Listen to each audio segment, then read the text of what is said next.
Hello साथियों, आज आपको यूपीपी में पूछे गए प्रश्न से रूबरू कराऊंगा।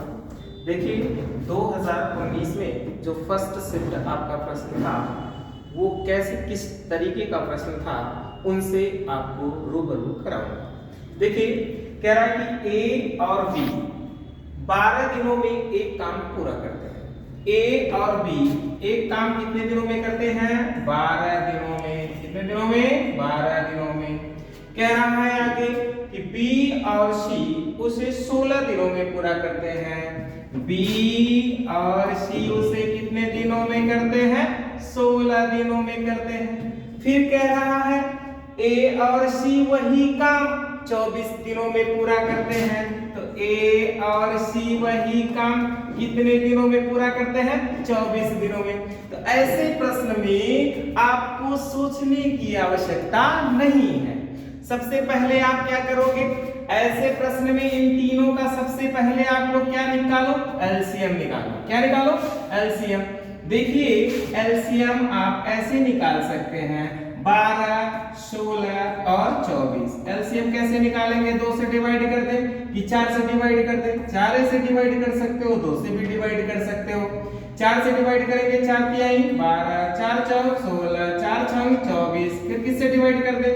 2 से डिवाइड कर दें तो 3 और उसके बाद 2 और उसके बाद कितना? 3। फिर किससे डिवाइड कर दें? 3 से डिवाइड कर दें 1, 2 फिर 1।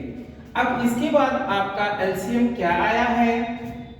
4 दूनी 8, 8 त्रिक 24 और 24 दूनी कितना हो जाएगा? 48। इसका मतलब एलसीएम कितना आया जी? 48।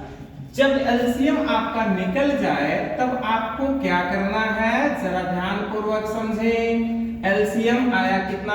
48। तो यहाँ पे एलसीएम को आपको लिख देना है। लिखने के बाद अब आप 12 से 48 में भाग करें। 12 चौक कितना होता है? 48। 16 तिया कितना होता है? 48। 24 से भाग करें। 24 दूनी कितना होता है? 48। इसका मतलब कि आपका टोटल कार्य कितना है जी? 48। ए और बी मिलकर दिन भर में कितना काम करते हैं? 4 काम करते हैं। बी और सी दिन भर में कितना काम करते हैं? 3 काम करते हैं। और ए और सी दिन भर में कितना काम करते हैं? 2 काम करते हैं। अगर ये तीनों हम कहें एक साथ बोला है तो तीनों की हमको क्षमता चाहिए। इसका मतलब आपका ये टोटल क्या है? कुल काम है। क्या है भाई? कुल काम। और ये जो आपका डिवाइड करने के बाद बनता है यह आपकी क्या है? क्षमता है। क्या दिया? क्षमता। एक मतलब कि एबी की क्षमता 4 है और बीसी की क्षमता 3 है और सीए की क्षमता कितनी है? 2 है। क्लियर कि नहीं क्लियर? अब आपको देखिए कह रहा कि तीनों मिलकर काम करते हैं ना, तीनों की क्षमता चाहिए कि नहीं चाहिए? चाहिए करेगा। अब सोचो कि तीनों की क्षमता कैसे निकालोगे? ध्यान दो ध्यान दो। अगर आप इस घर का जोड़ना चाहोगे तो एक ए यहाँ पे, एक ए यहाँ पे, तो कितना गो ए होगा? 2 गो ए होगा। एक बी यहाँ पे, एक बी यहाँ पे, कितना गो बी होगा? 2 गो बी होगा।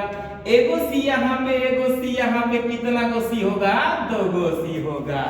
इधर का जैसे जोड़े ना वैसे आप क्षमता जोड़ दीजिए। इधर देखो 4 3 7, 7 2 9, क्षमता कितना? 9। अब देखो देखो क्या करना है। अब तीनों में कुछ दिख रहा है? कोई इस तरह क्या क्या दिख रहा है? 2 दिख रहा है क्या? तो 2 कॉमन ले लें। अगर 2 कॉमन ले लिए हम लोग तो a प्लस बी प्लस सी बराबर कितना हो जाएगा जी? 9। इसका मतलब a प्लस बी प्लस सी अगर क्षमता निकाले तो 9 बटे कितना? 2।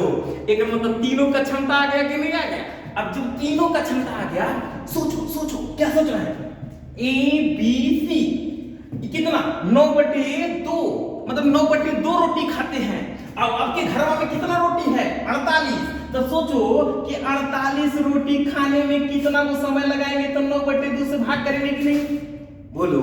अब इसका मतलब 2 का गुणा ऊपर कर दें 48 में। अब गुणा करेंगे 8 दूनी 16, 4 दूनी 8 1 9 और बटे कितना हो जाएगा? 9। यही होगा। अब भाग करो 9 9 से भाग करेंगे कितना का 9 एकम 9। अब भाग लगेगा नहीं, भाग लगेगा तो क्या करेंगे, दशमलव बढ़ाएंगे नहीं। अच्छा बचा ना है तो जीरो बढ़ाएंगे, उसके बाद दशमलव लगाएंगे। तो जीरो बढ़ा दीजिए, दशमलव लगा दीजिए। अब होएगा कितना 60। कितना होएगा, अब 9 के पढ़ा 9 छक 54, बचा कितना 4, फिर 9 4 बचा 9 चौक 36। एक मतलब 10.64 ये आवा है का वही 6 4 आगे बढ़ेगा तो उसी को 7 लिखा है। ये वाला सी वाला आंसर आपका सही होगा कि नहीं होगा, बोलो आंसर कौन सही होगा, सी। नियर अबाउट समझना है, बात समझ गए कि नहीं समझ गए। आगे इसी प्रकार से हम लोग दूसरा भी क्वेश्चन देखते हैं। पहले आप लोग प्रिंट करो